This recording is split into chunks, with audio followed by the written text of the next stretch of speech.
than anybody. He ran different. He sort of galloped. And, of course, his basket catch was totally different then, and he was just different. We were amazed at that outstanding arm. You know, he used to gun that thing all the way from right field to home plate on the fly. And he liked to show it off a little bit, but I can recall, I mean, the guy had so much talent, we could see it, you know, and really for a first-year man, he had a lot of confidence, too. But things did not always go smoothly for Roberto. He showed signs of immaturity on the field, and his strong sense of pride created misunderstandings with his Pirate teammates. A very sensitive individual, someone who I don't think was comfortable with his surroundings, particularly because I think of the language. While Roberto spoke English, he spoke with a much broader accent that he did later on. He had trouble making himself understood by a lot of people. And I think as a result, he was misunderstood by a lot of people. I guess the best words I could use, when he first came up, had great ability, played well, played hard, but he was somewhat of a hot dog. Maybe didn't run out of ball. He was known for that when he first came up. And then as he matured, he became the leader of the club, and the hot dog was gone.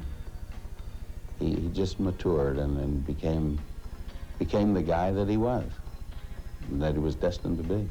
Everybody looked at Roberto when he come up. He said, well, this guy's not the leader he should be. Well, for God's sake, he's 22 years old. I said, give the guy a chance. He became a great leader. I think it might have happened in the 1960 season with us, and it just started going like this. In that 1960 season, Clemente batted .314 and drove in 94 runs. The Pirates won their first pennant in 33 years. National League batting champion Dick Grote hit .325. Vernon Law and Elroy Face led a renewed pitching staff into the World Series against the heavily favored Yankees. Roberto responded to the pressure of World Series play by getting a hit in every game, and he batted .310. His biggest hit came in the 8th inning of Game 7 with the Pirates down by 2 runs. Into the move, the 1-2 to Clemente. He swings the ground ball, slowly hit off the first base side, charging and scouring. He makes the pickup, there'll be no play, and a run scored.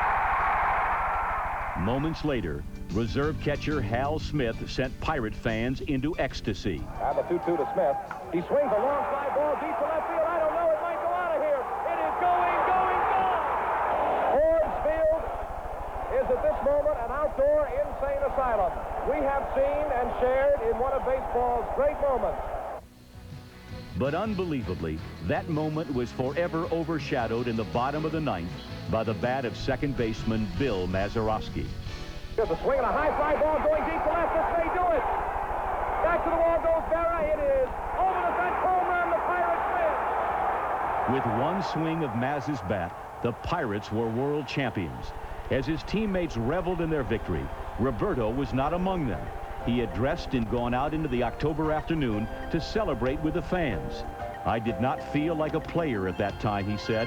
I felt like one of those persons, and I walked the streets among them. I want to be with the people that pay my salary. Because I was with my players, I shake hands with them and everything like that. I talk to them that how happy I was and everything like that. But to me, I felt like I want to be outside with the fans. So I was criticized for that. While Clemente was thrilled at the Pirates' upset victory over the Yankees, he was bitter at being overlooked as National League MVP. He drove in 94 runs, nearly twice the amount driven in by the writer's choice teammate Dick Grote. Well, obviously, Bobby just felt that he didn't get a fair shake in the voting. But again, there were 3 Pirates that finished ahead of him. I finished first, and Hoke finished second, and Law finished 5th. And Bobby was highly insulted that he was 8th in the balloting, but there were never, although the news media wanted to make a big deal out of it, Bobby and I never once, in all the years we played together, had a crossword between us. It didn't really affect him, you know. He was disappointed that they're not recognizing me. I mean, what do I have to do and things like that? And so he just kept getting better. That's what he did. So much better that the next season he hit .351 to win the batting crown. Nothing made Roberto feel more appreciated than getting picked to both All-Star games that season. From then on, a proud Clemente wore only his 1961 All-Star ring. The rest of baseball was taking notice of the Pirates' great right fielder. and the inevitable comparisons to the greats of the day, Aaron, Mays, and Mantle, began. When a writer asked Roberto, tried to compare him and Willie Mays. And Clemente was very simple with his answer. He said, for me, when I put the uniform on, I am the best player of the game. But he didn't try to say he was better than Willie or tried to put Willie down.